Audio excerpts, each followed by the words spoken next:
주의 이름으로 축복합니다. 네. 지난주에 제가 그 46장을 마무리하면서 여러분에게 46장이 70명이 잘 모르겠다 이렇게 말씀을 드렸잖아요. 기억하시나요? 네.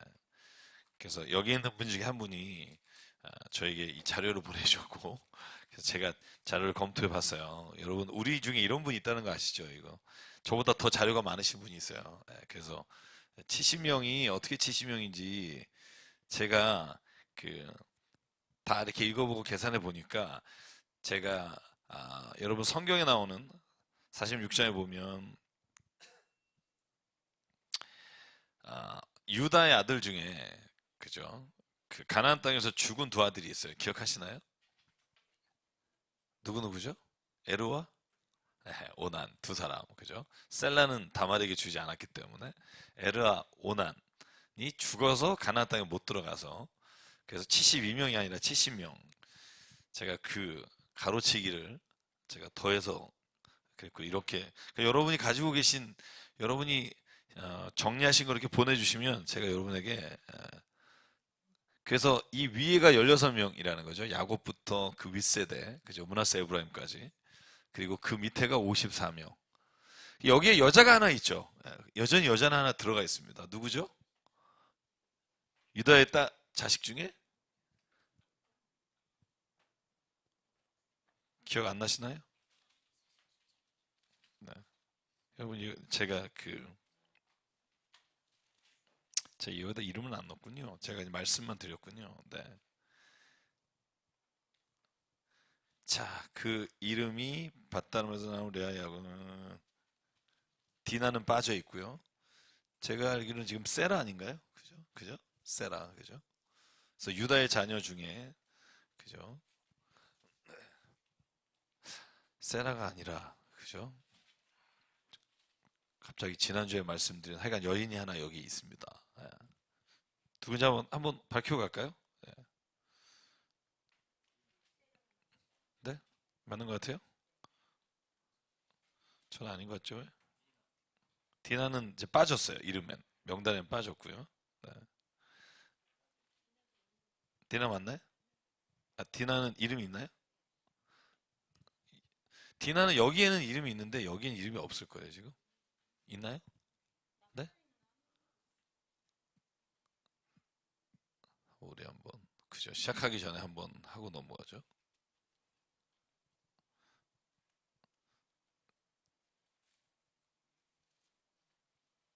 그러니까 이 세라가 유다의 아들 이름도 세라가 있고요. 아셀의 딸 이름이 세라가 있어요. 17절에. 그래서 두 개가 좀 헷갈리시죠. 여기 세라가 있고 세라가 있어요. 그죠?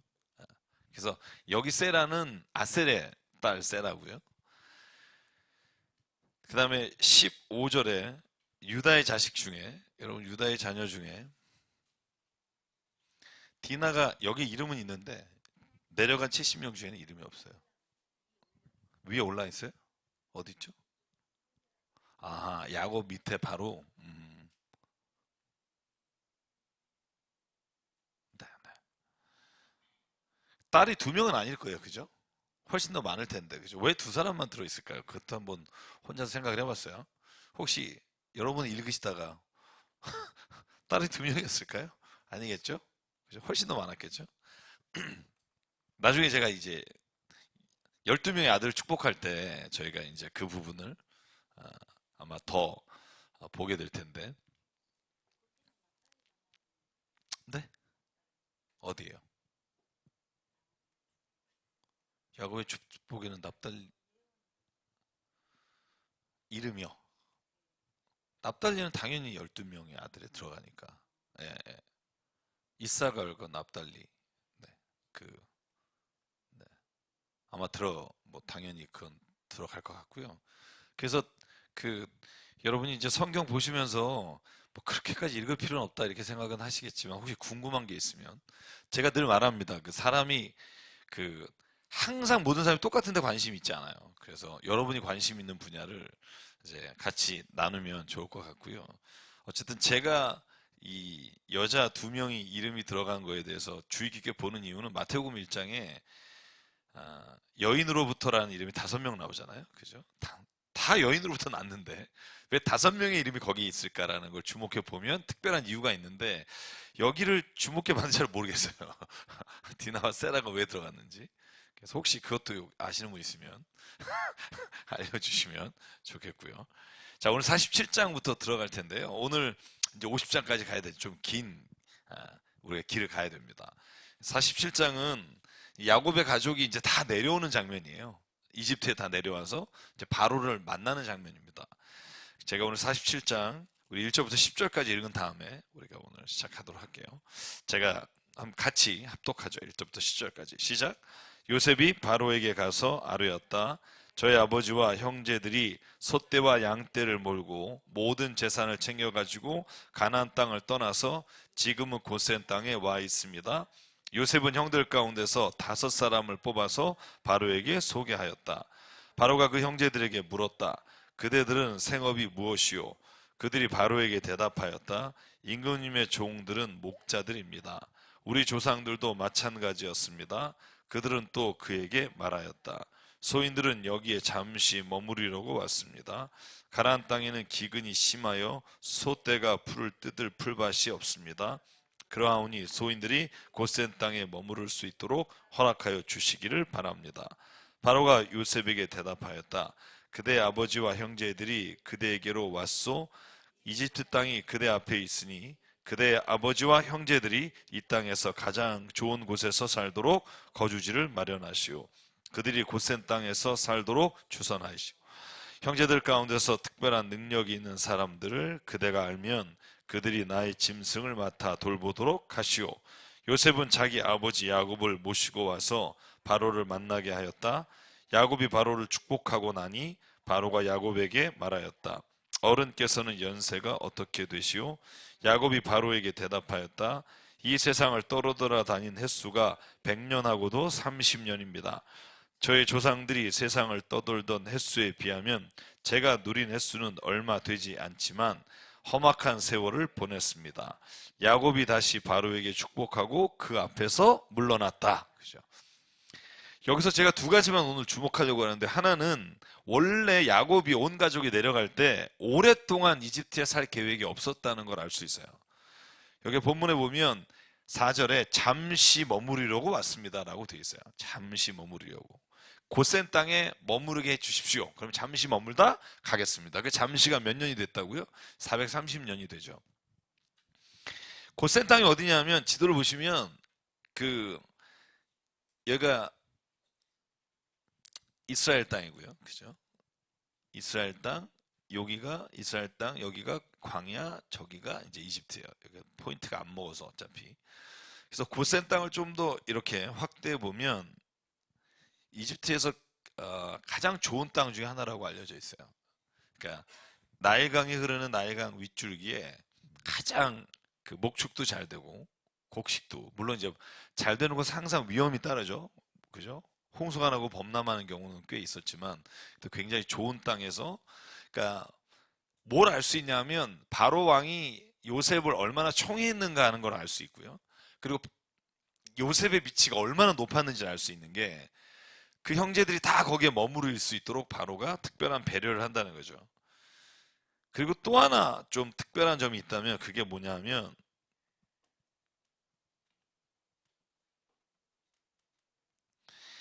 오늘 성경에 보면 야곱이 바로를 2번이나 축복한다는 거예요. 여러분 생각해 보시죠.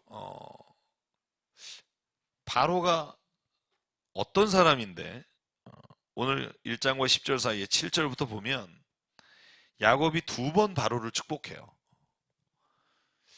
이런 거죠. 바로라고 하면 이집트의 전체 왕인데, 그죠? 요셉의 아버지가 뭔 놈의 권한이 있다고, 그죠? 5명의 형제와 인사를 시키고 나서 아버지와 독대를 해요. 다 물러나게 하고 독대할 때 오늘 7절에 보면 야곱이 바로를 축복했다. 물론 이게 손을 얹고 축복한 건 아닐 거예요. 그죠? 샬롬이라고 얘기했든지 아니면 하나님의 복이 당신에 있기를 원합니다. 이렇게 축복을 했다는 거죠. 물론 이게 그냥 인사할 수도 있지만 여기에 2번이나 기록한 걸 보면 저는 이 야곱은 어디를 가서나 그죠? 이 축복하는 것을 중단하지 않았다는 걸 알 수 있는 거예요. 누굴 만나든지. 근데 여러분 제가 그 그리스도인의 가장 멋있는 모습이 뭘까? 내가 예수 믿는 걸 어느 누구에게나 나타낼 수 있는 사람이 저는 볼 때 제일 멋있는 사람이라고 생각해요. 어디에 가서는 좀 숨기고 어디에 가서는 엄청 내가 교회 장로라고 막 자랑하고 막 이런 게 아니라 그냥 내가 어딜 가든지 똑같은 마음으로 사람들을 대할 수 있다면 저는 그게 가장 내 삶에서 떳떳한 모습이고 동시에 오늘 야곱처럼 그 사람이 어떤 사람이든지 간에 내가 주의 이름으로 축복할 수 있는 마음을 가지고 있다면 저는 그게 가장 믿음의 자녀에게 또 하나님이 주시는 큰 은혜라고 생각해요. 여러분 만약에 우리가 대통령을 만났어요. 대통령을 만났을 때 딱 인사할 때 네, 뭐 전기처럼입니다. 이렇게 해야지 하나님의 이름으로 해주고 이러면 여러분 이게 좀 그런 느낌이잖아요, 그죠? 바로에게 축복을 한다는 건 결국 야곱이 자기 이름으로 축복한 게 아니라 하나님 이름으로 축복했을 텐데, 그러니까 어디에 가든 당당한 모습이 저는 이 야곱이 가지고 있는 어떤 신앙, 우리가 좀 본받았으면 좋겠다는 생각. 왜냐하면 세상에서 제일 좋은 것을 가졌다고 우리가 말은 하는데 진짜로 내가 그렇게 믿지를 못하는 거죠. 여러분 내가 믿음을 가지고 있다는 게 세상에서 어떤 것을 가진 것보다 나에게 가장 큰 힘이 된다고 생각하세요? 여보세요? 사실 그러지 못하단 말이죠. 주눅이 들 때가 있단 말이죠. 세상에서 뭔가 이렇게 좀 내가 보기에 좀 훨씬 더 나보다 난 사람 앞에 내가 무슨 예수님 믿는 걸 얘기해봤자 뭐 이 사람이 내가 지금 믿는 거에 대해서 얼마만큼 귀하게 여길까 막 이런 생각이 든단 말이죠. 그 야곱은 근데 비록 자기가 그죠 가나안 땅에서 배고파서 먹을 게 없어서 내려왔죠. 따지고 보면 굉장히 그 비참한 상황이잖아요. 그죠?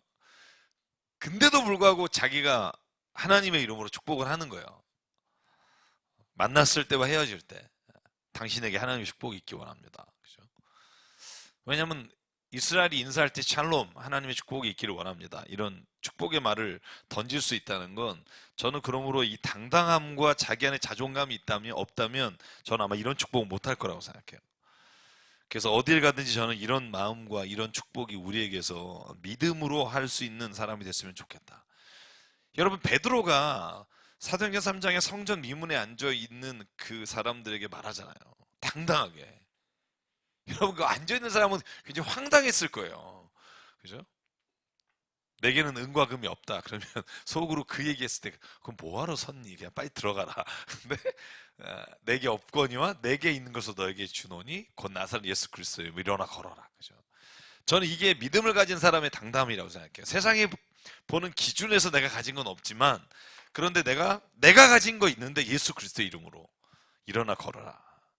저는 그게 우리가 살아가는 데서 가장 큰 당당함, 또 내가 아무리 세상에서 사람들이 볼 때는 별 볼 일 없어 보일지 모르지만 나는 내가 하나님을 가지고 있고 하나님을 믿고 있고 하나님의 축복을 누리고 있다고 한 당당함, 저는 이 당당함이 우리에게 있기를 간절히 바랍니다. 그러면 힘이 나는 거예요. 제가 늘 여러분 농담처럼 말하잖아요. 내가 돈이 없지 가오가 없냐. 어딜 가나 그 생각을 해요. 돈은 좀 없어. 근데 내가 하나님이 주신 이 당당함이 없냐? 있다. 그러면 저는 우리가 세상 살아갈 때 남 앞에서 주눅 들지 않고 살아갈 수 있다고 생각해요. 그걸 어디서 오느냐? 믿음에서 온다고 생각해요. 그래서 축복은 뭐냐면 믿음의 사람이 하는 거예요. 돈 있다고 할 수 있는 게 아니고 내가 하나님 안에서 온전하게 하나님이 나를 이끌어 주시고 하나님이 함께한 사람은 반드시 이 세상에서 하나님이 그와 함께 하신다라고 믿음 있는 사람은 축복할 수 있다고 생각해요. 저는 이 축복이 끝나고 나서 그리고 나서 이제 야곱의 가족이 이제 이스라엘 땅에서 이집트에 정착하게 됩니다. 그 다음에 13절과 26절은 굉장히 긴데 요약하면 간단해요. 이집트에 있는 모든 사람들이 기근이 들어서 3년인가 지나고 나서 내려왔잖아요. 그러니까 기근이 더 있었을 거 아니에요. 그래서 이집트 땅에 농토라든가 아니면 제도 자체가 요셉으로 인해 변화되는 이야기를 하는 거예요. 그러니까 여러분 처음에 만약에 잘 보세요. 쌀이 없어. 그런데 지금 요셉이 창고에 가득 실어놨잖아요. 그러면 사람들이 뭘 가져와서 쌀을 살까요? 그죠? 밀이겠죠. 그 나라는 주식이 밀이니까. 돈을 가지고 와 사죠. 그죠? 돈을 다 샀어요. 근데 또 기근이 왔어요. 뭐 내놓고 살까요? 그죠, 가축. 그죠? 가축을 다 바꿔간 거야, 이제. 가축 내놓고, 곡식 받아갔어요. 다 떨어졌어요. 뭘 바칠까요? 어유, 잘 읽으셨어요.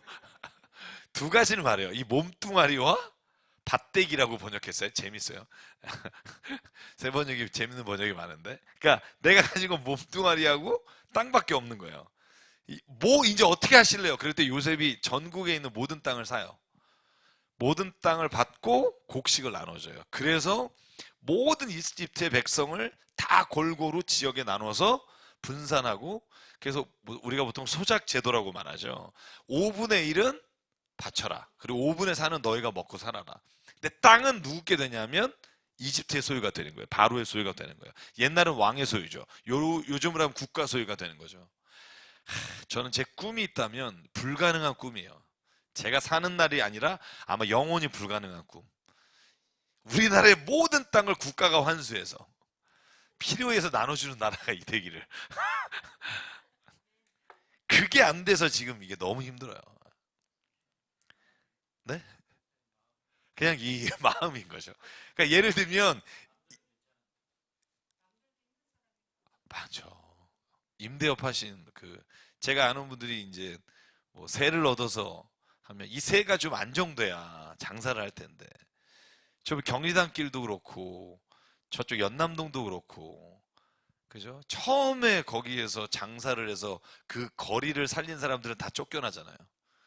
왜냐하면 이제 임대료가 올라가면 그 임대료를 감당할 수 없어서 다 쫓겨나는 거죠.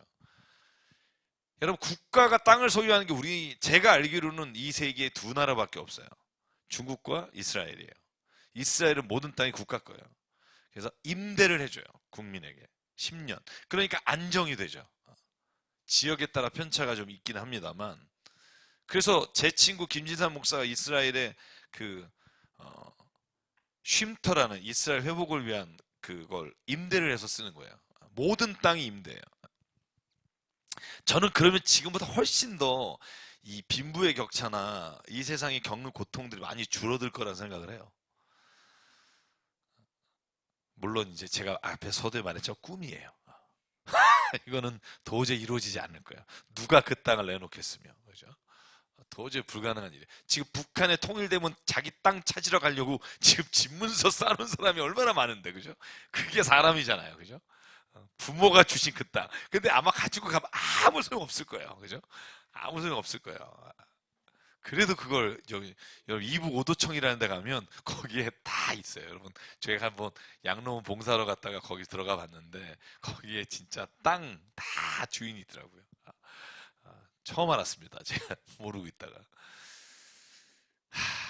그래서 어쨌든 그 모든 땅이 이제 이집트의 바로의 것이 되고, 그리고 나서 모든 백성은 소작농처럼 됩니다. 근데 제가 역사를 훑어보면 우리나라 역사도 맞아요. 영조시대, 정조시대 마찬가지지만 소작농이 항상 나쁜 건 아니에요. 어떤 때 덕치를 하는 사람이 왕이 군자이면 소작농은 행복한 거예요. 왜냐하면 잘 다스리고 억압하지 않고 뺏지 않기 때문에. 저는 그렇게 생각해요. 근데 왜 우리가 이런 소작농이나 이런 거보다 자유민주주의나 이런 걸 좋아하냐면 이 왕을 믿을 수가 없으니까. 그죠? 어떤 사람이 세워지냐에 따라 완전히 다른 나라가 되잖아요. 여러분, 태평천하를 이루었던 시대가 다 민주자유주의 시대가 아니에요. 덕치를 했던 군왕이 군주인 나라일 때는 그 나라가 평안하다고요. 아리스토텔레스나 플라톤이 생각했던, 특히 플라톤이 생각했던 나라는 그래서 자유민주주의가 아니에요. 철인이 통치하는, 그러니까 철인이라는 게 무슨 뭐 기운 센 이런 게 아니라 철학자가 다스리는 나라가 가장 좋은 나라라고 생각했어요. 그는 철학자가 가장 공평하고 가장 지혜롭고 가장 현명하다고 생각했기 때문에. 그래서 이런 플라톤의 국가론을 읽어보면 그 국가론은 우리가 생각하는 나라하고 완전히 달라요. 국가는 우리가 생각하는 국가 리퍼블릭이 아니라 가장 덕스러운 사람이 가장 지혜롭고 가장 공평하게 다스리는 나라. 물론 꿈일 거예요. 나타나지 않을 거예요. 그래서 저는 오늘 이집트의 이 제도 자체가 옳으냐 그르냐보다 그렇게 됐을 때 요셉이 통치하는 시기에는 모든 백성이 거기에서 평안을 누렸다는 거죠. 성경에 보면 제가 오늘 20절에 썼는데 바로의 땅이 됐음에도 불구하고 저는 이집트가 평안을 누릴 수 있었던 건 지혜로운 통치자가 있었기 때문이라는 생각을 하고요. 그 47장 마지막 부분에 27절부터 31절만 읽을게요. 이제 야곱이 마지막 유언을 하는 장면이에요. 이 유언이 왜 중요하냐면 비록 몸은 이집트에 왔지만 야곱은 변치 않고 가지고 있었던 확신이 있어요. 하나님의 약속이에요. 하나님의 약속. 한번 27절 31절 같이 읽을게요. 47장 시작. 이스라엘 자손은 이집트의 고센 땅에 자리를 잡았다. 거기에서 그들은 재산을 얻고 생육하여 번성하였다. 야곱이 이집트 땅에서 17해를 살았으니 그의 나이가 147살이었다. 이스라엘은 죽을 날을 앞두고 그의 아들 요셉을 불러놓고 일렀다. 내가 이 아버지에게 효도를 할 생각이 있으면 너의 손을 나의 다리 사이에 넣고 내가 인애와 성심으로 나의 뜻을 받들겠다고 나에게 약속하여라. 나를 이집트에 묻지 말아라. 내가 눈을 감고 조상들에게로 돌아가면 나를 이집트에서 옮겨서 조상들께서 누우신 그곳에 나를 묻어다오. 요셉이 대답하였다. 아버지 말씀대로 하겠습니다. 야곱이 다짐하였다. 그러면 이제 나에게 맹세하여라. 요셉이 아버지에게 맹세하니 이스라엘이 침상맡에 엎드려서 하나님께 경배하였다. 아멘. 이제 48장과 49장에 자녀들에게 하나님이 자기에게 주셨던 약속을 선포하면서 오늘은 그 약속을 선포하기 전에 요셉을 따로 불러요. 그래서 확약을 얻어요. 나를 이곳에 묻지 마라. 어디에 묻게 되죠? 나중에 마물의 막벨라 굴에 묻히게 돼요. 그럼 마물의 그 막벨라 굴에 묻힌 사람이 아브라함과 사라죠. 그 다음에 이삭과 리브가, 그 다음에 오늘 야곱, 그죠? 야곱의 부인이 누구죠? 레아와 라헬이 있는데 레아는 길에서 묻혀서 베들레헴에 묻혔고 레아가 막벨라 굴에 묻혀요. 그래서 세 명의 조상은 다 묻히는데 요셉은 거기에 묻힐까요? 안 묻힐까요? 요셉은 어디에 묻히죠? 세겜 땅에 묻힙니다. 여호수아 24장에 보면 오늘 야곱이 요셉을 축복하면서 내가 너에게 다른 형제들과 달리 세겜 땅을 주겠다고 약속하고 여호수아 24장에 보면 요셉의 시체가 이집트에서 나올 때에 세겜 땅에 묻혔더라 이렇게 돼 있어요.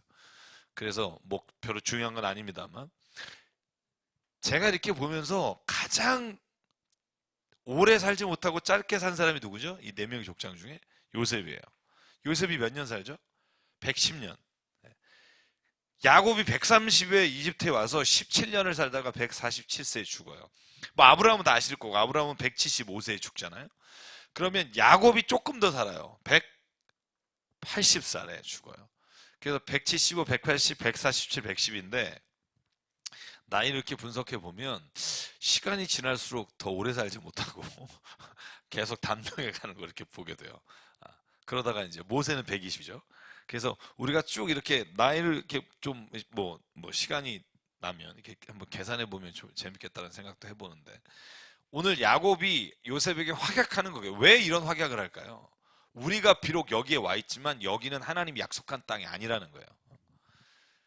그러니까 야곱은 아무리 좋은 땅이 있어도 그 땅이 좋기 때문에 하나님이 나에게 주셨다고 말하지 않아요. 하나님이 약속한 땅이기 때문에 그 땅이 나에게는 좋은 땅이에요. 제가 오늘 어제 오늘 이제 어머니 기도회 독서 모임하고 오늘은 또 예담길 하면서 이제 두 성경 공부 모임에서 제가 말씀을 나누면서 깨달은 게 있어요. 그게 뭐냐 하면 우리는 하나님의 뜻을 막 구해요. 하나님 내가 이걸 해야 됩니까? 이거 해야 됩니까? 내가 이 남자하고 결혼해야 됩니까? 이곳에 가야 됩니까? 근데 진짜 그거 성경이 그렇게 중요하게 여기지 않아요. 성경이 보다 더 중요하게 여기는 거 뭐냐면 하나님 내가 어디를 가야 되지 하나님 뜻을 알고 싶습니다에 응답하시는 것보다 하나님 내가 여기에서 하나님의 뜻을 발견하기 원합니다. 또 내가 있는 그 자리가 하나님 나라로 나로 인해 세워지기를 원합니다라는 게 저는 하나님의 관점에서 본 사람들의 신앙 고백이라고 생각해요. 어디로 가야 합니까? 이 남자가 맞습니까? 뭐 이 땅이 좋습니까? 빌딩에서 어디를 임대합니까? 뭐 이거 있잖아요. 이거는 누구나 구하는 거예요. 그래서 점치러 가잖아요. 뭐 어디로 가라, 뭐 사업을 남편 사업시켜라, 뭐 이런 거 해주잖아요, 그죠? 근데 그거는 제가 볼 때 세상의 모든 사람들이 얻고 싶은 거고요. 하나님은 그렇게 응답하는 것보다 하나님은 저는 오히려 이렇게 응답하신다고 생각해요. 어디로 가라, 어디에 있으라가 아니라 네가 밟은 땅은 거룩한 땅이다. 신을 벗어라. 그러니까 네가 하고 있는 그 일을 하나님의 일이 되게 해라, 그죠? 그러니까 우리는 상황이 바뀌기를 점치러 다니잖아요. 그죠? 이 남자가 어떻게. 근데 하나님이 원하시는 초점 어디 있냐면 네가 변하면 그곳이 하나님의 나라가 된다는 거예요. 이 관점이 다른 거죠. 그래서 제가 여러 번 말씀드리면 제가 제일 존경하는 목사님 중에 한 분이 김동호 목사님이에요. 제가 그 목사 왜 존경하냐면 아들이 신학을 하고 있음에도 불구하고 아들에게 교회를 물려주지 않고 아들을 선교사로 요번에 나가요. 이번에 암 걸리셨잖아요. 김동호 목사님이. 암이 걸리셨는데 암이 치유돼서 치유 집회를 하러 다니시는 게 아니라 암 걸린 지금 암 걸린 사람들과 함께 모여서 이 고통 가운데 어떻게 하나님의 영광을 돌릴까? 우리가 어떻게 이 암을 당하고 살면서도 마지막 죽는 순간까지 하나님을 기쁘시게 할까? 그런 세미나를 하시더라고요. 나 이게 너무 멋있는 거죠. 그리고 그가 좋은 사람이란 책을 읽어보면 거기에 이렇게 기록되어 있어요. 나는 아이들이 학교에 입학할 때마다 이렇게 기도하지 않았습니다. 하나님, 우리 아이가 좋은 친구들 만나게 해주십시오. 좋은 학교 가게 해주십시오. 좋은 선생님 만나게 해주십시오. 이런 기도는 세상에 누구나 하는 기도 아닙니까? 저는 그 아들이 학교 갈 때마다 자녀들이 학교에 가는 그 순간마다 이렇게 기도했습니다. 하나님, 우리 아이가 좋은 학생이 되게 하셔서 좋은 아이가 되게 하셔서 주변에 있는 친구들에게 좋은 친구가 되게 하시고 선생님에게 좋은 학생이 되게 하시고 얘가 가는 곳마다 얘로 인해서 하나님의 나라가 이루어지기 원합니다. 이게 그분의 기도였다고. 그래서 가훈이 두 가지잖아요. 돈 벌어서 남 주자, 공부해서 남 주자. 이게 그분이 가지고 있는 가훈이란 말이에요. 멋있잖아요. 별로 안 멋있으세요?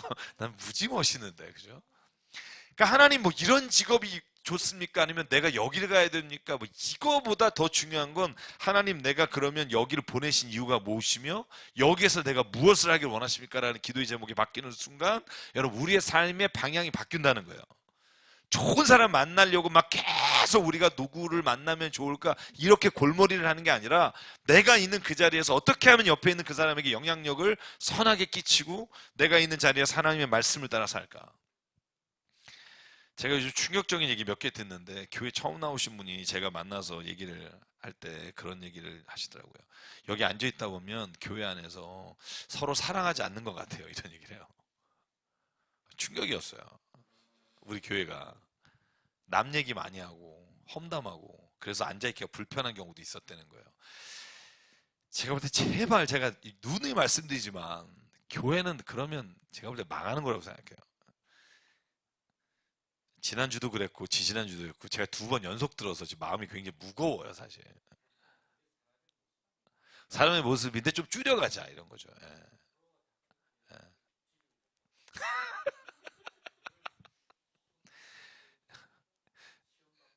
아니, 처음 나왔으니까.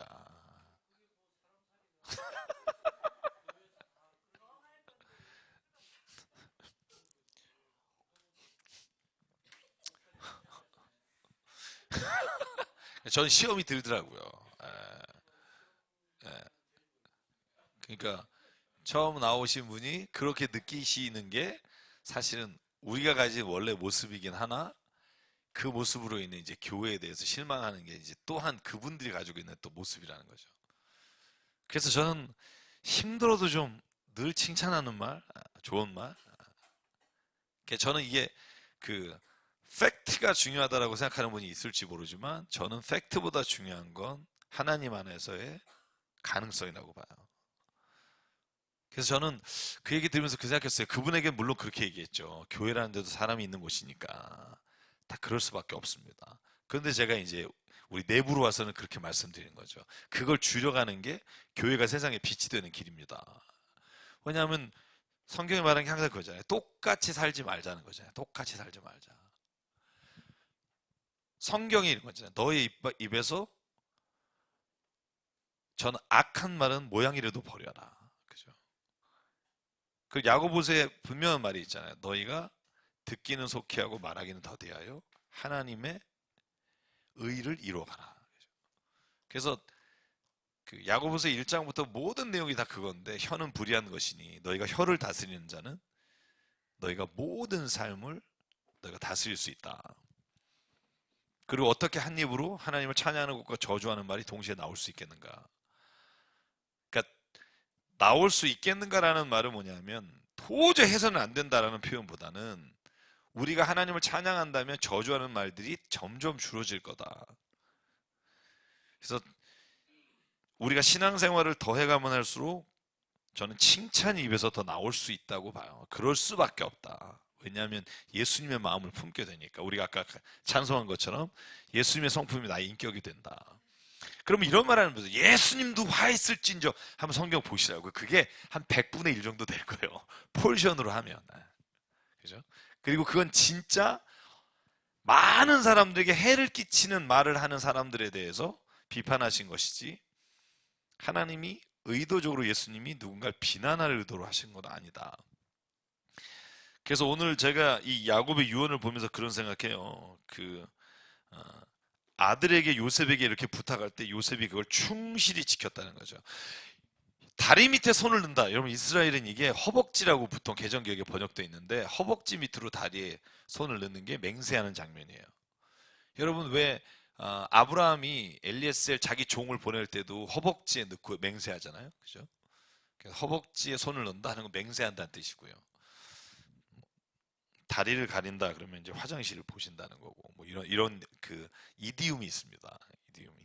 자, 그렇게 하고 이제 드디어 48장에 보면 이제 야곱이 임종하기 전에 자식들에게 특히 야곱에게 유언처럼 하는 고백이 있어요. 저는 이게 앞에서는 나를 제발 이집트 땅에 묻지 말고 이스라엘 땅, 유대 땅, 가나안 땅으로 데려가 달라 하는 거고 3절 말씀을 보면 48장 3절에 3절 4절에 저는 오늘 굉장히 중요한 고백을 한다고 생각해요. 우리 3절 4절만 같이 읽어볼까요? 시작. 야곱이 요셉에게 말하였다.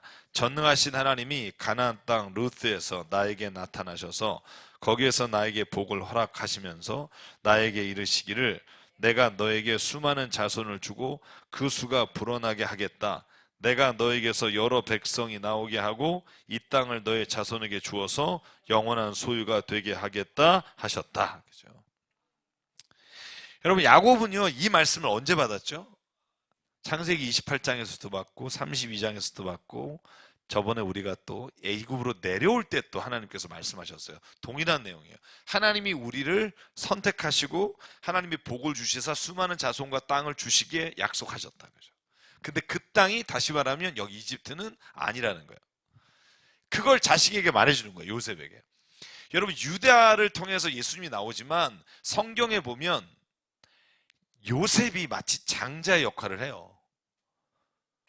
어떻게 할 수 있냐면 땅을 줄 때 요셉에게 주지 않고 에브라임과 므낫세, 그죠? 2배를 준단 말이에요. 말하자면, 그죠? 그래서 요셉은 마치 여기에서도 야곱의 모든 유언을 듣고 행하는 주체가 되고요. 여기에서는 야곱이 자기에게 받았던 하나님의 그 약속의 말씀을 요셉에게 전해준다는 거죠. 저는 그래서 오늘 저희가 자녀들에게 뭘 물려줘야 할까? 돈도 좋고 다 좋은데 저는 하나님의 약속을 물려주는 가정이 됐으면 좋겠다고 생각해요. 하나님의 약속. 그 약속이 뭐냐면 자존심이라고 생각해요. 자존감. 확신. 삶에 있어서 내가 이것을 이룰 수 있다고 하는. 여러분 제가 그 라이온 킹이라는 영화 이제 상영하잖아요. 와, 그거 꼭 보고 싶더라고요. 왜냐하면 제가 만화로만 봤는데 이건 거의 실사처럼 CG를 했던데 제가 라이온 킹을 만화로도 보고 뉴욕에 가서 뮤지컬로도 보고 세 번인가를 봤어요. 그중에 제일 감동적인 장면이 뭔지 아세요? 저에게? 여러분이 볼 때마다 다 다릅니까? 보는 사람마다. 그죠? 여러분 기억나시는 장면 있나요? 이 아들이 막 계속 고생하고 왜 계속 죽이려고 하는데 도망 다니다가 너무 지쳐서 산에서 탁 언덕에 있을 때 그때 아버지가 쫙 나타나잖아요. 기억나시나요?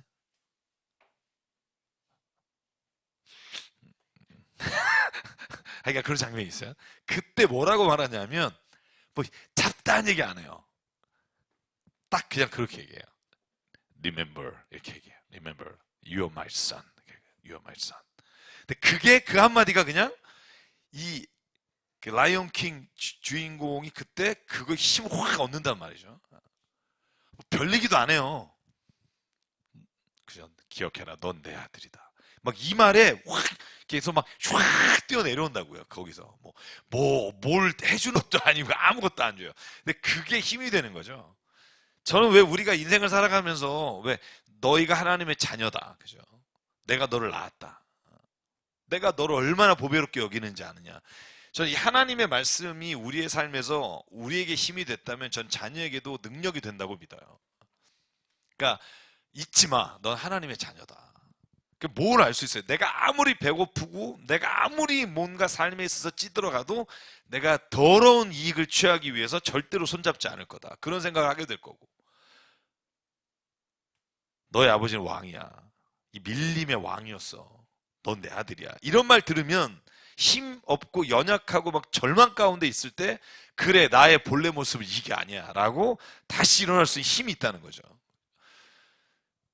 저는 오늘 야곱이 요셉이나 그 자녀들에게 하나하나 나중에 축복하는 장면이 나오는데 49장에 그 모든 행위를 통해서 자녀에게 주는 메시지가 뭐냐면 하나님이 우리를 축복해 주시기로 약속하셨고 내가 그 약속을 믿음으로 너에게 고백하고 선포하는 거죠. 제가 초창기에 늘 말씀드린 것이죠. 가장 좋은 힘은 부모님이 자녀를 위해서 식탁에서 기도해 주는 거다. 그거보다 더 큰 힘은 없다. 자녀를 위해서나 아니면 아내나 남편을 위해서 서로 기도해 주는 것보다 좋은 힘은 없는 것 같아요. 그것만 될 수 있으면 저는 그 가정은요, 정말 하나님 안에서 은혜를 누릴 수 있다고 생각해요. 그게 안 되는 거죠. 그걸 어떻게든지 회복해야 되는 거죠. 그래서 오늘 야곱이 임종 직전에 요셉에게 하나님이 나에게 어떤 하나님인지 어떤 약속을 하셨는지 알려주고 난 다음에 그 다음에 오늘 이제 본문에 보면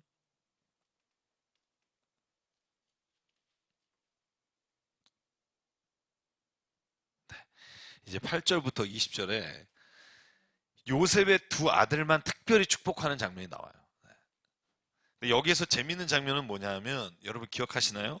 제가 15절부터 17절까지 같이 읽을게요. 다 읽을 시간 없기 때문에 반복되는 거를 15절부터 17절까지 48장 시작. 야곱이 요셉을 축복하였다. 나의 할아버지 아브라함과 아버지 이삭을 보살펴 주신 하나님, 내가 태어난 날로부터 오늘에 이르기까지 나의 목자가 되어 주신 하나님, 온갖 어려움에서 나를 건져 주신 천사께서 이 아이들에게 복을 내려 주시기를 빕니다. 나의 이름과 할아버지의 이름 아브라함과 아버지의 이름 이삭이 이 아이들에게서 살아있게 하여 주시기를 빕니다. 이 아이들의 자손이 이 땅에서 크게 불어나게 하여 주시기를 빕니다. 요셉은 아버지가 오른손을 에브라임의 머리 위에 얹은 것을 보고서 못마땅하게 여겼다.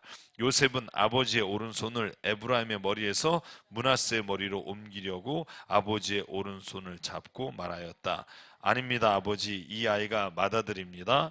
아버지의 오른손을 큰 아이의 머리에 얹으셔야 합니다. 19절. 그러나 그는 아버지는 거절하면서 대답하였다. 나도 안다, 내 아들아. 나도 안다. 므낫세가 한 결례를 이루고 크게 되겠지만 그 아우가 형보다 더 크게 되고 아우의 자손에게서 여러 결례가 갈라져 나올 것이다. 자, 여러분 이거 보실래요? 이제 에브라임과 므낫세를 데리고 왔어요. 저는 오늘 15절과 16절이 저는 저희가 자녀를 축복할 때 우리가 선언해야 되는 고백이라고 생각해요. 그건 뭐냐면 내가 태어난 날로부터 나의 목자가 되어주신 하나님, 이 아이의 목자가 되어주시고 이 아이를 인도해 주십시오. 이런 기도죠. 근데 에브라임과 므낫세가 있어요. 그래서 요셉이 야곱 앞에 오른손 앞에 에브라임을 므낫세를 두고 왼손에 에브라임을 뒀어요. 왜냐면 원래 므낫세와 에브라임이란 말이죠. 그런데 손을 거꾸로 올리는 거예요. 이렇게. 그래서 오른손이 원래 여러분 이스라엘은 오른손이라고 하는 게 굉장한 강력한 힘, 올마이티라는 뜻도 있고 그리고 오른쪽에라는 말은 선하다는 의미도 가지고 있어요. 마지막 날에 오른편에 왼편에 세울 때라는 말을 보면 오른편이 굉장히 긍정적이라는 말이죠. 오른손 올렸어요. 그리고 이렇게 짝대기를 놓고 축복한 거예요. 그러니까 요셉이 기분이 안 좋아요. 왜냐하면 큰 애를 축복해야 되잖아요. 우리가 가지고 있는 거 여러분 장남에 대한 굉장한 애착이 많잖아요. 저희 부모님 세대. 있으시죠? 요즘은 거의 없지만, 그죠? 저희 작은 누님 우리 교회 나오시지만, 우리 작은 누님은 세상에서 제일 억울하게 살았다고 본인이 생각하는 분이에요. 왜냐하면 둘째인데, 큰 언니가 큰애라고 대접받았어요. 그리고 그 동생, 저 형이죠. 장손이라고. 저희 할머니가 정말 저도 너무너무 억울하게 자란 게 생선이 한 마리 남았다. 그러면 큰아들 줘야 돼요. 절대 안 줘요. 절대 숨겨놔요. 근데 저희 작은 누님은 제가 여러분에게 이제 다 말해도 될 거예요. 본인이 이렇게 까는 성격이라 괜찮아요. 그걸 굳이 내다가 먹어요. 저건 작은 누나는 그걸 결코 그대로 보고 있지 않아요. 어디다 놨지? 갖고 와. 그럼 저는 할머니가 거기 숨겨놓은 거야. 그러면 누님은 갖다가 다 발라 먹어요. 그럼 난리가 나요. 이거 우철이 줘야 되는데 누가 먹었어? 그럼 내가 먹었어요. 이게 이제 작은 누님이 당당하게 나서요. 그러면 이제 할머니한테 혼나죠. 네가 왜 우철이 걸 먹냐? 우리 집 장손인데. 왜냐면 우리 아버님이 4대 독자시거든요. 저희가 이제 아들이 둘이지만 형은 늘 저에게 그러죠. 너만 안 나왔습니다. 군대 안 가는데. 네가 나와서 내가 군대 간다. 그래서 같은 시기에 군대 갔어요. 형이 일병일 때 저가 입대하고. 근데 늘 그랬단 말이죠. 그래서 누나는 어렸을 때 기억을 하면 자기는 억울한 생각밖에 없다는 거예요. 그래서 큰 누나하고 진짜 많이 싸웠어요. 그러니까 막내는 또 막내라고 또 좀 예쁨을 당했단 말이죠. 자기만 집에서 없어져야 될 존재라고 어렸을 때부터 그렇게 억울하게 살았어요. 제가 돌이켜 보면 그 장자에 대한 얘기가 우리나라도 정말 많은 것 같아요. 그 장손에 대한. 그래서 어렸을 때는 저도 이제 그거를 보면서 자랐기 때문에 이해가 가요. 요셉이 보기에 므낫세를 축복해야 되는데 에브라임을 한단 말이죠. 근데 제가 여기에 질문 하나 던졌어요. 그러면 왜 야곱은 손을 굳이 바꿨을까? 사실 모르겠어요. 성경에 안 나와요, 이유가. 혹시 읽으신 분 있어요? 이유를 아시는 분? 우리 혹시 뭐 발견하신 분 없죠? 그러면 제가 추측하는 걸 얘기하면 되겠죠? 성경에 없는 내용이니까. 왜 야곱은 므낫세보다 에브라임을 오른손에 얹어 축복했을까? 저 야곱이 둘째였잖아요. 그죠? 야곱이 억울했잖아요. 그죠? 사실은 뱃속으로 따지면 야곱이 먼저라니까요. 원래 뒤에 나온 게 형이에요. 그죠? 세상에 먼저 나와서 형이 되는 거지. 이게 우리가 생물학적으로 보면 먼저 임신한 애가 안쪽에 있게 돼 있대요. 맞죠? 우리 의사 선생님. 뭐 그런 얘기를 제가 들었어요. 동시에 되겠죠?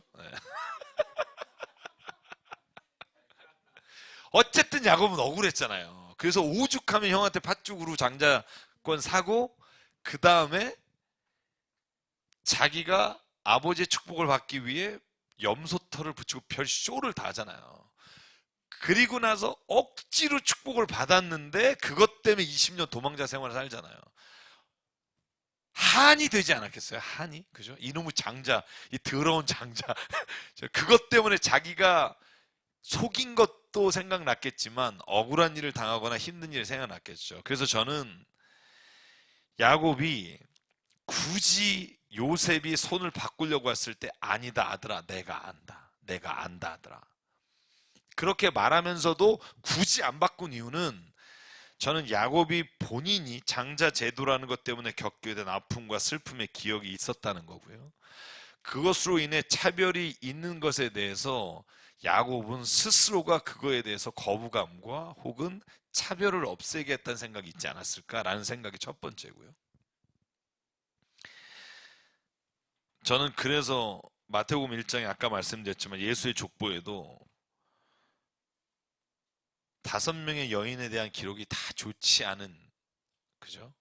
이방인의 여인이라든지 다말처럼 이렇게 좋지 않은 관계에서 나왔다든지, 아니면 마리아처럼 성령으로 잉태됐지만 결국은 집안에서 이렇게 미움을 당하는 이런 여인들의 이름을 기록해 놓잖아요. 다른 사람들의 이름을 기록하지 않고, 룻처럼 모압 여인, 이방인 여인, 그죠? 라합처럼, 그죠? 여호수아가 들어갔을 때 거기에 있었던 여리고 이방인 여인. 그런 걸 보면 성경은 끊임없이 그런 차별들을 없애려고 하는 시도를 하고 있지 않나? 그죠? 그럼 여러분 이렇게 생각할 거예요. 하나님 장자제도도 하나님 만들어 놓으셨고, 이런 생각 하신 분이 있을까요? 근데 저는 그것에 대해서 무슨 생각을 하냐면, 인간이 중요하게 생각해서 만들어 놓은 제도에 대해서 하나님께서 그것을 인정하시지만, 하나님이 모든 것이 다 옳다고 여기시진 않을 수 있다라는 생각을 해요. 그 대표적인 게, 저는 성경이 보여준 게 왕의 제도라고 생각해요. 왕의 제도를 인정하셨어요. 다윗 왕을 세우셨어요. 사울 왕도 세우셨어요. 그러나 하나님은 결코 왕 제도를 좋아하진 않으셨어요. 너희가 왕을 세워 너희의 통치자가 내가 아니라고, 나를 너의 주인으로 여기지 않는다고 하나님이 한탄하셨음에도 불구하고 백성이 원하시기 때문에 왕의 제도를 주셨단 말이에요. 그리고 나서 여러분, 예수가 오신 다음에 뭐라 그래요? 이 땅의 유일한 왕은 예수 그리스도시다. 왕은 한 분, 예수시다. 저는 그게 변함없이 하나님이 가지고 있는 생각인데, 그러나 세상에서 우리가 원하고 우리가 좋다고 여기는 제도에 대해서 하나님은 그것을 그냥 우리가 살아가고 여기는 것에 대해서 인정하셨다고 봐요. 그러니까 뭐 일부 다처제를 하나님 만드신 거 아니냐? 여러분 생각해 보실래요? 원래 창조할 때 일부 다처제인가요? 일부 일처제예요. 아담에게 한 아내만 주셨다고요. 근데 그 이후에 일부 다처제가 되잖아요. 그걸 하나님이 만드셨다 이런 분이 있는데, 전 생각이 좀 달라요. 인간이 어떠한 상황을 통해서든지 그렇게 되어서 그렇게 그것을 자연스럽게 자기네들 유산으로 여기며 살아갈 때 하나님이 인정하신 거지, 그걸 좋다고 말씀하시지 않지 않았을까? 그런 생각해요. 그런 일이 무지하게 많다고 봐요. 성경에 나오는 이야기이기 때문에 다 이걸 하나님이 만드시고 하나님이 좋아하셨다고 생각하지 말자는 거예요. 옳지 않은 것을 하나님께서 기뻐하시며 만드셨다고 생각하지 말자는 거예요. 왜냐하면 성경 안에서 보면 하나님이 인간이 생각하고 인간이 만들어 놓은 것을 그냥 인정하시고 간 게 있다는 거죠.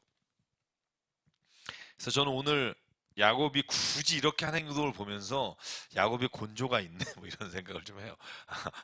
자기가 쌍둥이로 태어나서 둘째 서름을 가지고 살아서 끝까지 이 축복권을 에브라임과 므낫세를 손을 바꿔서 하는 모습을 보면, 저는 하여간 오늘 야곱의 그런 모습이 좀 인상적으로 좀 와닿고요. 그 다음에 제가 조금 아까 말한 48장 21절과 22절에 특별히 세겜 땅을 요셉에게 주겠다고 약속하는 장면이 나와요. 제가 거기만 한번 같이 읽을게요. 21절, 22절 시작. 요셉에게 말하였다. 나는 곧 죽는다. 그러나 하나님이 너희와 함께 계시고 너희를 조상들의 땅으로 돌아가게 하실 것이다. 그리고 내 형제들 위에 군림할 너에게는 세겜을 더 준다. 세겜은 내가 칼과 활로 아모리 사람의 손에서 빼앗은 것이다. 사실은 돈 주고 샀죠. 그죠? 금100, 그죠? 백냥인가요? 사실은 그런데 나중에 시몬과 레위가 칼로 다 죽이고 오히려 거길 떠나게 됐죠. 그죠? 그게 세겜 땅이란 말이죠. 하몰의 아들 세겜으로부터 그 땅을, 그죠? 그렇게 처참하게 다 죽이고 나서 떠나게 된 땅인데, 그 땅을 나중에 여호수아가 들어갔을 때 여호수아 24장에 보면 요셉에게 그 묻히게 하고 그 땅을 갖게 해준다는 말씀이 나와요. 제가 여호수아 24장 32절만 제가 읽을게요. 이렇게 돼 있어요. 이스라엘 자손은 이집트에서 가져온 요셉의 유해를 세겜에 묻었다. 그곳은 야곱이 세겜의 아버지 하몰의 자손에게 금 100냥을 주고 산 땅인데 요셉 자손의 유산이 된 곳이다. 그래서 여기에서 야곱이 말한 예언이 여호수아 24장이 이루어져요. 그래서 이걸 매칭해서 보시면 이 말씀이 더 이렇게 좀 확 와닿을 수 있다고 생각하고요. 이제 먼저 요셉의 두 아들을 축복한 다음에 49장에 나와요. 12 아들을 축복하는 장면이죠. 12명의 아들을. 우리가 요거 부분을 읽었습니다만 오늘 12명의 아들의 축복을 다 우리 세세하게 할 필요는 없다고 생각하고요. 제가 찾아보니까 이렇게 요약을 잘 해놓은 게 있어서 오늘 이렇게 이제 12아들의 축복을 이렇게 좀 간략하게 요약해 놓은 곳이 있더라고요. 그래서 제가 49장을 필요하면 찾아보면서 한번 그냥 가볼게요. 첫 번째 아들이 르우벤인데 왜 르우벤이 장자의 자격을 상실했다고 말씀드렸죠? 비라, 그죠? 그치. 우리 권태기가 화이팅. 아빠의, 그죠? 참 너에게 말하기는 참 뭐하다만 어쨌든 그럴 일이 있어서 그래서 루벤이 장자권을 상실하겠다. 그래서 여기에 끓는 물이라고 돼 있는데 성경에 보면 3절에 이렇게 돼 있어요. 루벤아 너는 나의 맏아들이요 나의 힘 나의 정력의 첫 열매다. 그 영예가 드높고 그 힘이 드세다. 그러나 거친 바다와 같으므로 또 내가 아버지의 침상에 올라와서 내 아버지의 침략을 더럽혔다. 내가 으뜸이 되지 못할 거다. 그래서 여기 거친 파도와 같다라는 걸 개역개정 성경에 보면 끓는 물과 같다라고 번역이 되어 있어요. 이 둘의 번역의 차이는 이제 어떻게 단어를 보느냐에 따라 좀 다릅니다만 어쨌든 루벤에게는 축복이 아니라 장자권을 너는 가질 수 없다라고 말하고 두 번째 그죠? 시몬과 레위는 똑같아요. 같이 줘버려요. 그냥 따로따로 하지도 않아. 시몬과 레위야 이렇게 가요. 너희들은 여러분 잘 아신 것처럼 칼로 사람들 다 죽였기 때문에 너는 그 칼로 인해서 노여움이 혹독하고 분노가 맹렬하니 저주를 받을 것이다. 이게 7절에 나오는 말씀이죠. 재밌죠? 나중에 시몬은 어떻게 되냐 하면 시몬은요 지파 자체가 너무 연약해져요. 거의 없어지다시피 해요. 그리고 레위는 잘 아시겠지만 땅도 배분받지 못하는 그런 제사장 지파. 제가 저번에 설명드렸지만 좋아 보이지만 좋은 게 아니라 땅을 못 받는 그런 게 돼버리죠. 유다가 이제 또 칭찬을 받죠. 이 사자가 우리가 말하는 그 사자예요. 왕하는 그래서 그 유다에게는 사자와 같이 될 거다. 이렇게 칭찬하시는 장면이 나오죠.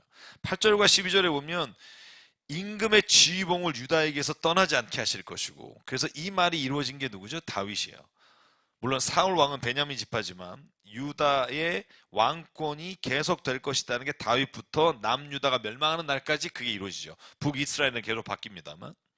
그래서 유다에게는 사자와 같이 건강하고 그리고 움켜진 것을 너희가 찢어 먹을 거고 그리고 왕권을 절대 놓치지 않을 것이다.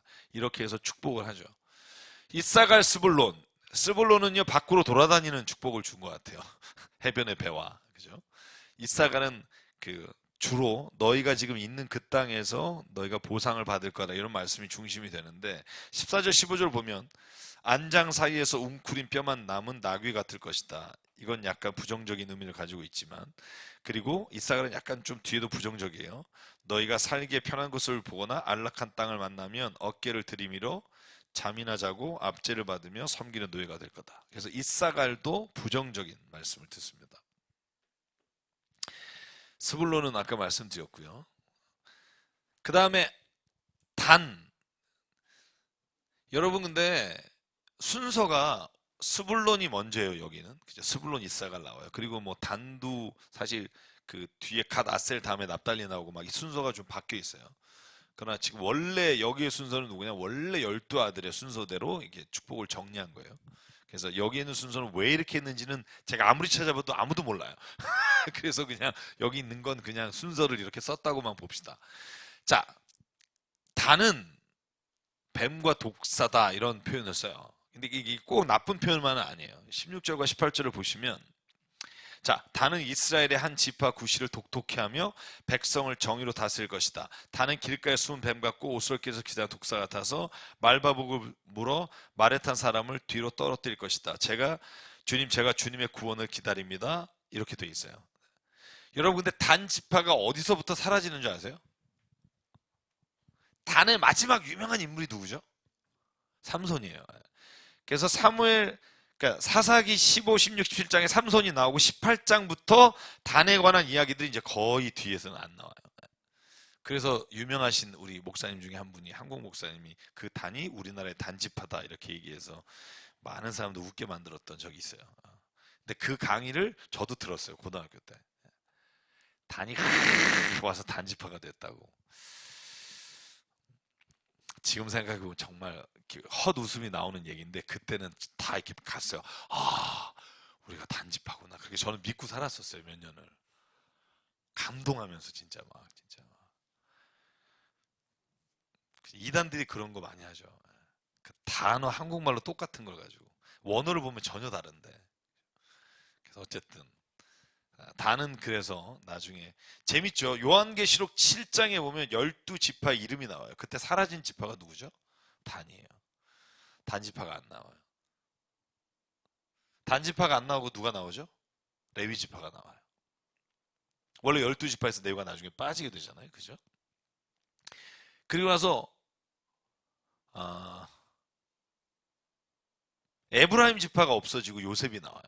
그죠? 제 기억이 맞다면 나중에 요한계시록 할 때 한번 하겠지만, 그래서 이제 그게 왜 이렇게 바뀌는가에 대해서는 또 우리가 한번 생각해 봐야 되겠지만, 어쨌든 단지파는 특이하게 성경 안에서 어느 순간부터, 근데 우리가 보통 단에서 부에시바까지라고 하면 위에 단에 북쪽 경계선을 단으로 둔단 말이죠. 밑에가 부에시바로 두고. 자, 납달리, 노인 암사슴 같다. 그래서 이름의 뜻은 경쟁함이란 뜻이고요. 그래서 21절에 보면 이렇게 축복합니다. 납달리는 풀어놓은 암사슴이여 그 재롱이 귀여울 것이다. 이 끝! 가장 간단한 축복을 받은. 그래서 저는 사실 이거 보면 전 납달리의 축복을 많이 받았다고 생각해요. 어렸을 때부터 저는 늘 모든 친척이 저를 볼 때마다 재롱 떨어봐 이거였어요. 어렸을 때부터 지금까지. 그런데 저보다 더 불행하신 삼촌이 있어요. 저에게 와서 한번 지금 중고등부 특강을 지금 아마 하실 계획이 좀 있어요. 올해 장학사를 하시고 그 특강을 정말 입시 특강부터 뭐 오랫동안 하신 너무나 재밌는 분이신데, 그분이 막내신데 저희 어머님의 형제가 9명이에요. 근데 생존하신 분이 7명이에요. 두 분은 6.25 때 돌아가시고. 그래서 7분 중에 막내예요. 근데 늦둥이 비슷해요. 저희 어머니하고 27살인가 차이 나세요. 그러니까 저희 삼촌이신데 저희 사촌 형보다 나이가 어려요. 무슨 말인지 아시겠죠? 큰 외삼촌이 난 아들보다 어려요. 그래서 그 삼촌은 지금도 재롱을 떠세요. 지금 65세가 가까우신데 저번에 어머님 팔순 때 오셔서 마술하시면서 재롱 떠시면서 그 삼촌이 한 말을 기억해요. 내가 지금 65세까지 이러고 있다고. 우리 송철호 목사님 보셨죠? 이 목사님도 그죠? 그 말 하시는 거. 근데 진짜 재롱을 잘 떠세요. 그래서 제가 이걸 보면서 납달리는 딱 한 줄이야. 풀어놓은 암사슴 갖고 그 재롱이 귀여울 것이다. 야, 아마 그 재롱 담당하는 집안의 사람이 아닐까. 집마다 하나씩 있죠. 그런 분들. 죄송해요. 괜히 말 시켜서. 예. 별로 관심이 없는 것 같은데 어쨌든 갓에게는 전사와 같다. 그래서 아셀에게는 이렇게 돼 있어요. 기름진 식물이다. 20절. 그리고 요셉에게는 가장 큰 축복을 주죠. 요셉의 축복이 22절에서 26절까지예요. 거의 가장 많은 축복을 요셉이 받습니다. 좋은 얘기는 다 했어요. 요셉은 들망하지, 샘 곁에 있는 들망하지, 언덕 위에 있는 들나귀다. 사수들이 자녀에게 활을 쏘며 달려들어도, 사수들이 적개심을 품고 그를 관역으로 삼아도 요셉의 활은 그보다 더 튼튼하고 그의 팔에는 힘이 넘친다. 야곱이 섬기는 전능하신 분의 능력이 그와 함께 하시고, 목자이신 이스라엘의 반석께서 그와 함께 계시고, 너의 조상의 하나님이 너를 도우시고 전능하신 분께서 너에게 복을 베푸시기 때문이다. 위로 하늘에서 내리는 복과 아래로 깊은 샘에서 솟아오르는 복과 젖가슴에서 흐르는 복과 태에서 잉태되는 복을 베푸실 것이다. 너의 아버지가 받은 복은 태고적 산맥이 받은 복보다 더 크며 영원한 언덕이 받은 풍성함보다도 더 크다. 이 모든 복이 요셉에게로 돌아가며 형제들 가운데 으뜸이 된 사람에게 돌아갈 것이다. 그죠? 제가 성경의 바이블 네임이 요셉이에요. 저는 모든 이메일 주소도 요셉이에요. 왜냐하면 저희 어머님이 저에게 주신 이름이 요셉이에요. 근데 이런 복 때문이 아니라 다른 거라고 얘기 드렸죠, 여러분에게. 기억 못 하시면 말고. 어쨌든 여인과 관련된. 그래서 자녀들에게 이 복을 좀 주면 좋겠어요. 요셉의 복을. 마지막 베냐민은 기쁨의 아들. 그래서 오늘 12지파 한 사람 한 사람에게 다 복을 내주셨고요. 오늘 제가 50장까지 가야 되니까 제가 넘어갈게요. 50장 제가 설교 때 한번 했기 때문에. 야곱의 죽음과 장례식 장면이 나와요. 1절부터 14절인데 왜 이게 오늘 중요하냐면 잘 보실래요? 모든 형제들 있잖아요. 요셉의 형제들이 다 다시 막벨라 굴까지 가요. 이게 가능했겠냐 말이에요. 오늘 50장 1절부터 쭉 보시면 방부제를 해서 40일 동안 미라로 만들었다고 봐요. 이걸 우리가 미라라고 봐요. 꼬박 40일 동안 방부제로 향제를 넣어서 만들고 70일을 애곡해요. 대단하죠.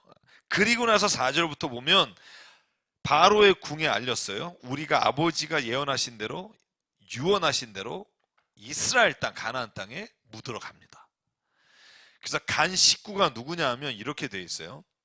요셉이 7절 자기 아버지를 묻으러 올라갈 때 바로의 모든 신하와 그의 원로들과 이집트의 온 나라의 원로들과 요셉의 온 집안과 형제들과 아버지 집안 사람이 그들에게 딸린 어린아이들과 양떼와 소떼와 고센 땅에 남겨진 채로 요셉과 함께 올라가서 거기에다 병거와 기병과 요셉을 호위하며 가는 거예요.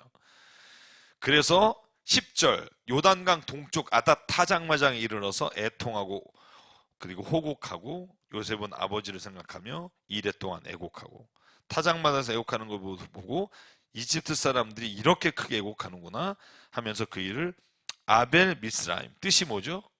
이집트의 통곡이란 뜻이에요. 이집트 사람들이 통곡했다 혹은 이집트의 통곡이란 뜻이고 그래서 야곱의 아들들은 그 아버지의 명령대로 마물의 앞 막벨라 밭에 있는 굴에 장사하였다. 이게 실제로 일어난 일이냐 역사학자들이 이거에 대해서 굉장히 의심을 많이 품어요. 왜냐하면 그 당시에 고센 땅에서 이렇게 많은 사람들이 그죠? 다른 민족을 뚫고 올라가서 지금 그 고센 땅에서부터 여러분 세겜 땅에 지금 이스라엘 백성이 사는 게 아니라 여러분 세겜이 어떤 땅이에요? 야곱의 아들들이 다 죽여서 지금 죽일까봐 도망갔잖아요. 그 땅에 이렇게 호위무사를 데리고 다 갔다. 그런데 성경이 이렇게 기록하고 있는 것을 보고 제가 이렇게 자세한 기록을 보면서 저는 이거 역사적 사실이라고 생각해요. 고고학자들이 좀 증명해 줬으면 좋겠다 이런 생각을 해요.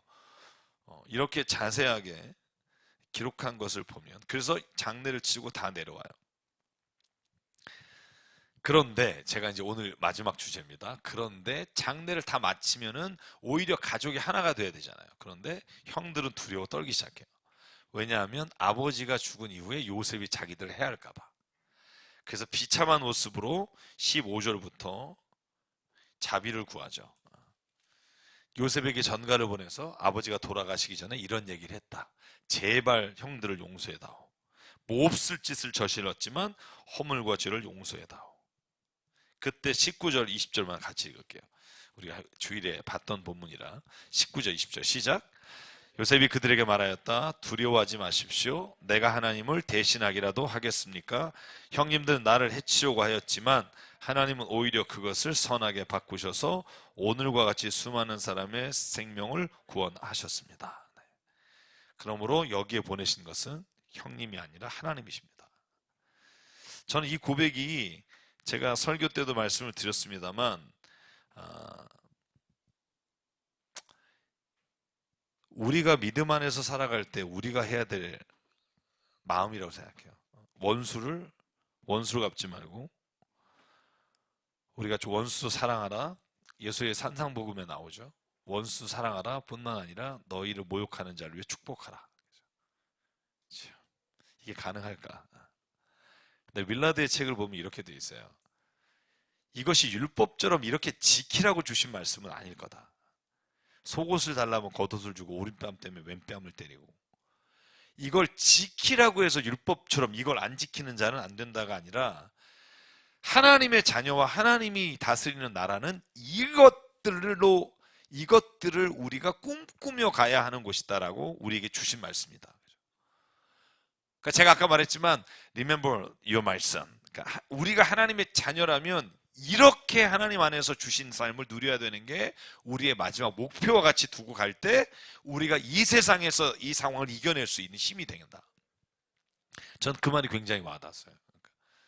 아, 이걸 어떻게 지켜? 이건 그냥 하나님 나라에나 가는 거지. 예수님이니까 할 수 있는 거지라고 생각하지 말고, 이건 궁극적으로 우리가 하나님의 자녀들이 목표를 두고 가야 할 곳이고, 그죠? 너희를 모욕할 원수를, 그죠?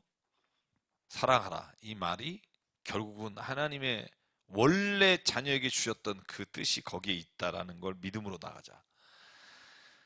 그러면 믿음이 우리를 이끌어 갈 것이다. 이게 제가 고백한 말이고, 요셉은 110세에 죽으면서 유언을 남깁니다. 그죠? 어떤 유언이 남기냐면 이렇게 돼 있죠. 오늘 한번 볼까요? 22절부터.